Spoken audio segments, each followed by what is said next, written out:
In the dry wind of Upper Egypt, a farmer named Saman struck his shovel against clay that did not give. Beneath the broken ground, he unearthed sealed jars stuffed with brittle papyrus.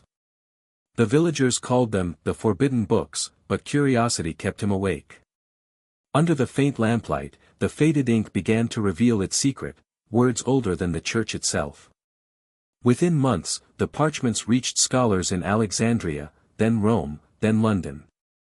Monks whispered that the texts carried the scent of lightning, the sort of revelation that could change the shape of prayer. For buried in one torn fragment was a version of the Lord's Prayer no priest had ever spoken aloud. Between "Our Father" and "In Heaven," 3 small Aramaic words had been scraped out. Their ghostly outlines still lingered beneath the surface, visible only under the scholar's chemical lens. When the restoration was complete, the words read, "Ana begoken, I am within you." It was simple, almost too small to matter. But if that phrase had been left intact, the entire structure of worship would collapse inward instead of stretching upward. God would not be remote, enthroned beyond the clouds, but alive in the pulse of every breath. Centuries earlier, bishops had gathered in the marble halls of Nicaea and Constantinople to decide what humanity should believe.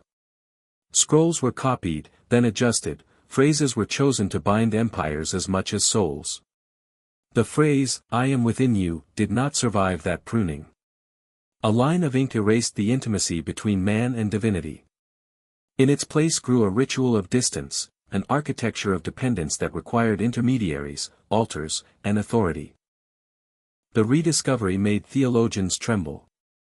Was it heresy, or restoration? Some saw it as a threat to order. Others, quietly, felt the thrill of something ancient returning to life. The document spoke of an early circle of desert mystics who called their gatherings, the breath of the inner light. They prayed not to a sky god but through silence, believing each inhale carried the same current that moved the stars. Saman, unaware of the storms his find had unleashed, continued tending his field. But his discovery had already set in motion a wave that would touch seminaries, monasteries, and finally the restless hearts of people who had long felt that something vital was missing whenever they whispered the prayer of their childhood. When the church curators finally displayed the restored scroll under glass, visitors leaned close and saw the faint golden trace of the erased line. Some said they felt warmth rise from the parchment. Others heard a whisper, not from the museum speakers but from inside themselves. When word of the erased phrase reached the wider world, it moved quietly at first, passed through late-night radio shows, scholarly footnotes, and forgotten corners of the internet. But among those who longed for something more living than recited faith, it struck like a pulse of light. They began calling it the hidden thread, the missing current that reconnected heaven to flesh. 3 words, "I am within," but the weight of centuries hung from them. Whole libraries of theology trembled, because they inverted the direction of prayer itself. The traditional version of the Lord's Prayer begins with an act of reaching upward, begging for daily bread, forgiveness, and deliverance from evil. But if "I am within" stands in its rightful place, the prayer reverses its flow. Every line becomes an unfolding inward, a rediscovery of the kingdom already present. "Our Father, who art in heaven." The restored form whispers, "Our Source, who breathes within." The distance collapses. Heaven is no longer elsewhere, it is consciousness itself, awake and luminous. "Hallowed be thy name." Not a flattery but recognition, to name the divine is to name what already lives inside. The holiness is not bestowed by praise, it is uncovered by awareness. "Thy kingdom come." No longer a plea for apocalypse, but an awakening, let this presence shine through me now. The more one reads it this way, the more the structure of control begins to dissolve. Without distance, there can be no gatekeeper. Without gatekeeper, no one can sell access to the divine. The very machinery of religious dependence begins to rust. It wasn't only theologians who noticed. Artists, poets, and physicists began quoting it, finding echoes of quantum entanglement and the ancient saying, "As above, so below." Psychologists wrote that this simple phrase mirrored the structure of human consciousness itself, an infinite observer housed within a fragile form. Yet opposition was fierce. Clergy denounced it as modern blasphemy, a trick of language that might mislead the faithful. They insisted that "I am within" was an interpretive error, a gloss scribbled by mystics, not a part of sacred canon. But the more they tried to suppress it, the more people began to feel something stirring within themselves when they prayed. A pastor in Lisbon confessed that after reading the recovered version, he could no longer say the old words with conviction. He described it as watching a painting come into focus after centuries of fog. He left the pulpit and began teaching meditation in a small seaside chapel. Children sat barefoot on the marble floor as waves echoed through the open doors, and for the first time, they felt that prayer was not asking, but remembering.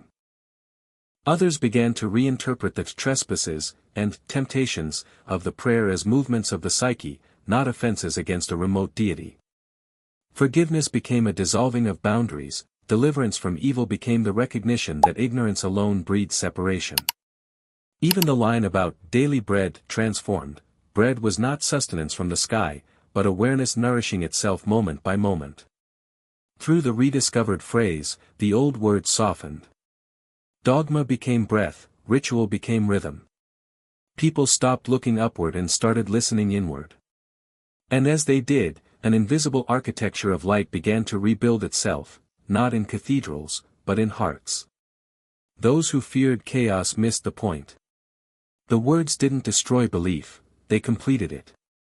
They didn't end religion, they restored its original pulse, that the divine and the human were never separate, and that prayer was never about reaching out, but waking up. By the time the Vatican finally issued a formal statement dismissing the translation as spiritual speculation, the idea had already taken root in millions of minds.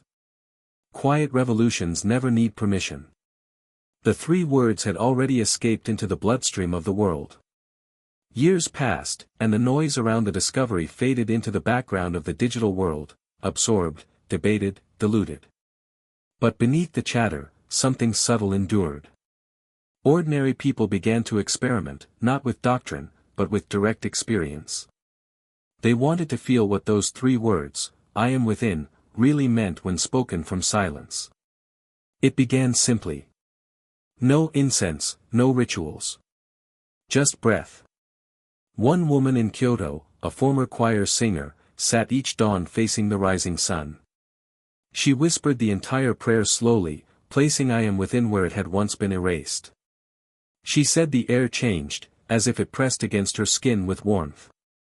The prayer, she said, stopped being a song to the sky, it became the sky breathing through me. A young man in Sao Paulo found the same. He had grown up angry at religion, allergic to the sermons of guilt. But the restored prayer felt like forgiveness itself. He wrote in his journal, "When I breathe, I am within, I can't find the edge where God ends and I begin." Scholars called this shift the inward turn. It wasn't rebellion, it was remembrance. People began to treat the prayer not as words to recite, but as a living doorway between awareness and form. They discovered that stillness was not absence but fullness. The prayer was no longer about changing the world outside, it was about awakening the one inside. Over time, new forms of gathering appeared. Instead of congregations, small circles met in parks, rooftops, beaches. There were no preachers, only silence, and the gentle rhythm of breathing together. Someone would begin. "Our Father, who art." Then all voices would pause, and in the shared stillness, each would feel the words echo, "I am within." The prayer became alive again, not as a formula, but as vibration, as presence. The kingdom was no longer promised in the afterlife, it unfolded in real time, through every heartbeat, every act of compassion, every shared breath. Even those outside Christianity felt the current. Buddhists recognized it as the light of mindfulness, Sufis heard it as the beloved whispering in the chambers of the heart. Quantum physicists spoke of unified fields, poets of the sacred symmetry between observer and creation. The language differed, but the realization was one: divinity is not found, it is remembered. One winter night in Jerusalem, a group of monks gathered around the oldest known copy of the restored text. Candles flickered on the vellum, the ink shimmered faintly like gold veins beneath the surface. They prayed together, each line spoken as a vibration of breath, ending not in request, but in recognition. When they reached the final words, "For thine is the kingdom, and the power, and the glory," they no longer pointed upward. The words turned inward, spiraling through the chest, dissolving into silence. The silence itself became the answer. In that silence, one of the younger monks whispered what many had already begun to sense. The prayer was never about asking for the world to change. It was about remembering that we already carry its light. From that moment, the Lord's Prayer ceased to be a relic of tradition and became a living meditation, one that anyone, in any faith, could step into. The three restored words did not divide humanity, they stitched its scattered pieces back together. To speak them was not to invoke power, but to recognize it.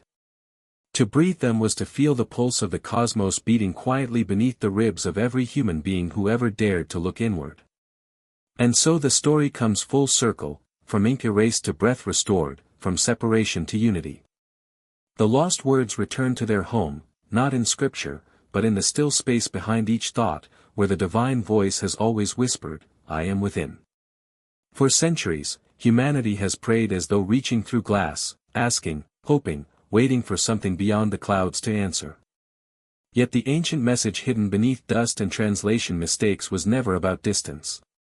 It was an invitation to remember. Those three words, "I am within," return us to what was lost before temples, before councils, before fear taught us to bow to the sky. They remind us that the divine is not a reward we earn, but the very pulse animating each breath. When we whisper them, we bridge the forgotten distance between heaven and heart. The sacred no longer belongs to marble walls or golden altars, it lives in every act of awareness, every quiet moment of compassion, every choice to see light even in the ordinary. If this story touched something in you, let it be more than history. Try it yourself, close your eyes, breathe once, and let those words rise silently within you. Feel the space where thought ends and presence begins, that is the true sanctuary. And if you felt that stillness, if you glimpsed even for a moment the quiet unity behind all things, I invite you to stay on this journey with us. Subscribe to this channel for more explorations of hidden wisdom and rediscovered light. Like this video if it resonated with you, each click helps this message reach another seeker who may need it today. Share it with someone who prays but no longer feels heard, they may discover, as you just did, that the voice answering was always their own. Until the next film, keep your inner lamp burning. Remember, what you seek has never left you. I am within.